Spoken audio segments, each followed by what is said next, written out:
दिया था। तारियल कैफरिन शिवली गबरू ने अभी तक कोई जीत हासिल की नहीं। पहले मैच में यूपी के कैफरिन शिवली गबरू पहली जीत हासिल करेंगे। जिन्होंने आप इनके देख सकते हैं कि असल पावर जो देखने महाबली सतपाल एकेडमी नरेला में प्रैक्टिस करते हैं, कोच इनकी है, गहरी बहुत अच्छे तरीके से करते हैं। 9-6 का रिकॉर्ड है इनका। ये कैप्रियल तारियल गबरू जो अब तक जीते नहीं है पीडब्ल्यूएल में। सामने मुकुल भैया हैं जो अब तक हारे नहीं हैं। दोनों बाउट जीते थे।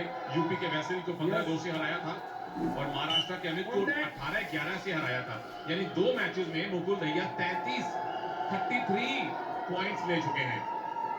शायद इसीलिए टॉस जीतकर मुंबई ने इनको पहली बाउट दी है कि शुभारंभ करवाइए हमारे लिए। लेकिन एक सच ये भी है कि इन्होंने 13 अंक भी गंवाए हैं 2 मैचों में, 2 मुकाबलों में। तो इससे ये जाहिर होता है कि ऑल आउट जाते हैं, अंक जो गंवाने की परवाह नहीं करते। यहाँ एक अच्छी ग्रिप के लिए जद्दोजहद। 86 यानी कि थोड़े से हम भारी वजन में आ गए हैं। तो देखते हैं कि कितना एक्शन मिलेगा। हालांकि मुकुल की पिछली दोनों बाउट अच्छी खासी हाई स्कोरिंग रही है।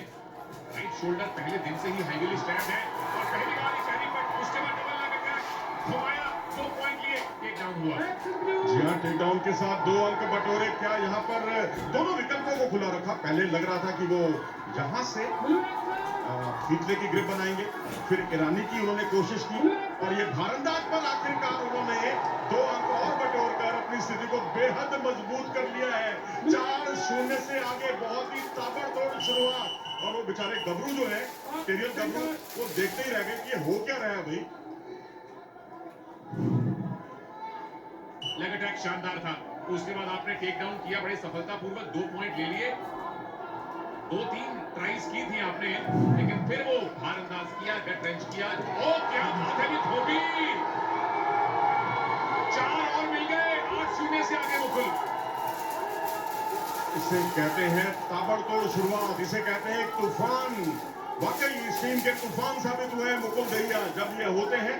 ये देखिए यहाँ पर डेंजर पोजीशन है। बाय फॉल के लिए अपनी शक्ति पूरी तरह उन्होंने छोड़ दी थी, लेकिन जहां से ग्रिप छूटी वहीं से कम बाय फॉल का खतरा तो कम से कम अब दूर होता हुआ और शानदार लगाया खूबसूरती के साथ।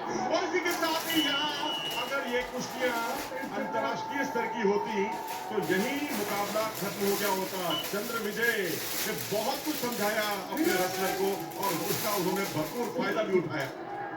अगले राउंड की नौबत आएगी क्या, मैं तो ये सोच रहा हूं, क्योंकि जिस तरह से मुकुल ने आक्रामक शुरुआत की है, एक बार फिर से 10 पॉइंट की लीड लेने के बावजूद रुक नहीं रहे।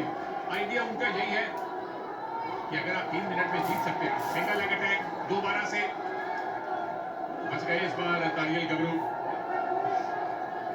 मुझे लगता है अब इनका नाम चेंज करना पड़ेगा भाई। ये पंजाब के लिए ना बहुत आप इन पर गर्व नहीं कर सकते। अगर तीसरा मुकाबला भी ये हार जाते हैं, हैट्रिक कर लेते हैं हारने की, तो फिर हम गबरू को क्यों परेशान करें। हमारे और गबरू 8 गबरू और भी है ना। इनका नाम था ना कैफरिन शिवली, वहां से हमने गबरू बना दिया। अभी हम इनको तारी बोलेंगे। तारी ओए मेरे करना कुछ तारी वीरे। लेकिन ये मत भूलो कि उनके सामने मुकुल दहिया है जिन्होंने पिच की पोजीशन पर यहाँ खतरा एक और बनाया था। इस तरह से अपनी बढ़त को 1 दर्जन अंकों तक पहुंचा दिया है। कोशिश इस बार भी कर रहे थे वो पिन फॉल करने की। 1 दर्जन पॉइंट ऑलरेडी आपकी झोली में है मुकुल। अब उम्मीद कर सकते हैं कि अगले राउंड में, सेकंड राउंड में ये बाउट जाएगी। एक तरफा कर दिया है मुकुल दहिया ने।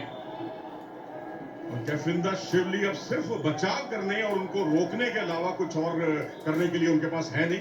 और वक्त तो बिल्कुल ही नहीं है, क्योंकि ये राउंड हुआ समाप्त। तो अब यहाँ से बहुत कुछ अपने सबसे बेशकीमती पहलवानों में से एक मुकुल दहिया को 86 किलोग्राम वेट कैटेगरी को सबसे पहले रखा। नतीजा ये है कि पहले 3 मिनट में, यानी पहले राउंड में मुकुल ने 1 दर्जन पॉइंट बना लिए हैं।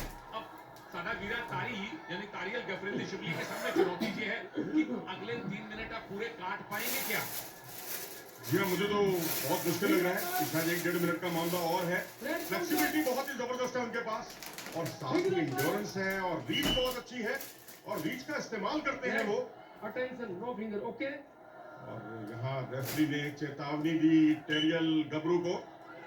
तैयार एक बार फिर से। और यहाँ देखिए दाएं हाथ से जिस तरह से उन्होंने गिराया खूबसूरती के साथ, काउंटर अटैक का अवसर था वो हाथ से जाता रहा। और मैं समझता हूं कि बहुत ज्यादा परेशान होने की जरूरत भी नहीं है। 12-0 की बढ़त है उनके पास। मुझे तो ऐसा लगा कि मुकुल थोड़ा इजी ले रहे हैं अभी। एक बड़ा अच्छा मौका था अटैक करने का, उन्होंने कहा छाड़े यार, अभी अच्छा खासा टाइम है और ये भी ठीक है। अगर आप दूसरे राउंड में आ गए हैं, आप Contact, right, 2 contact. मिनट बचे रहते में जीते, आधा मिनट बचे रहते में जीते, जीत आपके Red सामने action. पड़ी हुई है, कंफर्म नहीं हुई है। रेसलिंग में आपने भी बड़े उलटफेर देखे होंगे मनोज। जी हाँ बिल्कुल, की फर्क पैदा है जी। आप Red. चाहे Attention, 1-0 no से acting. जीते, चाहे आप 15-0 से जीते, हाँ, लेकिन बाद में फर्क जरूर पड़ता है जब मामला टाई होता है या खूबसूरती के साथ पीछे आए और अपनी बढ़त को कर लिया। 14-0, 1 अंक की दरकार है उन्हें टेक्निकल सुपेरियरिटी से मुकाबला जीतने की। ग्रिप बनाई हुई है उन्होंने और ये भारंदाज अगर उन्होंने लगा दिया तो मुकाबला यही खत्म हो जाएगा। 1 मिनट 47 सेकंड अभी बाकी है इस मुकाबले के समाप्त होने में। डबल लेग अटैक हुआ, ये जैसे ही सही पोजीशन में आए 2 पॉइंट मिल गए आपको ना था। या चलिए, खेला तकरीबन हो गया था। 2 पॉइंट यहां ले लिए हैं तारियल ने, क्योंकि पैसिव से एक्टिव पोजीशन में आ गए। वो भारंदाज करने की, कुंदे करने की ट्राई कर रहे हैं। जी हाँ, कुंदे की उन्होंने कोशिश जरूर की, उत्साह में ज्यादा, विश्वास में कम, Acting, red. क्योंकि वो देखिए या तो हाफ रहा है, देखो जी आपका गबरू जो है वो हाफ रहा है और मैं समझता हूँ कि यहाँ से अब हाफने की जगह नहीं है, अब तो बिल्कुल आप हार के कगार पर खड़े हुए हैं। तारी वीरे ने सिर्फ एक छोटी सी अच्छी बात की है कि स्कोर डिफरेंस कर दिया 12 का। अब मुकुल को 3 पॉइंट और लेने पड़ेंगे। 2-2 पॉइंट के 2 मूव लगाइए या एक 2 पॉइंट का मूव लगाइए और एक बाहर निकाल दीजिए। थोड़ा सा टैरियल ने बाउट को लंबा कर दिया है। मुझे नहीं लगता कि आखिरी मिनट जो है वहां कितना निर्णायक होगा, क्योंकि इतने ज्यादा अंक बटोरना इतना आसान काम नहीं है।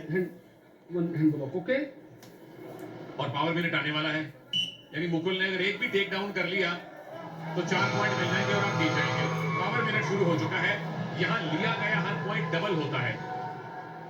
तो भैया सावधान, ओवर कॉन्फिडेंट मत होइएगा। यहाँ पर बहुत ही अच्छे तरीके से गिराया और यहाँ पर सीटलेट करते चले गए और ये मुकाबला जीता यहाँ पर मुंबई की टीम ने। Mumbai Back, back. जो अब धारणाएं बदलने के लिए जाना जाता है, मैं तो समझता हूँ कि आज निश्चित तौर पर वड़ा पाव और पाव भाजी की पार्टी होने जा रही है। तारियल के फिर शिवली के लिए संवेदनाएं हैं, बाउट भी हारे और थोड़ा सा आश्वस्त भी है।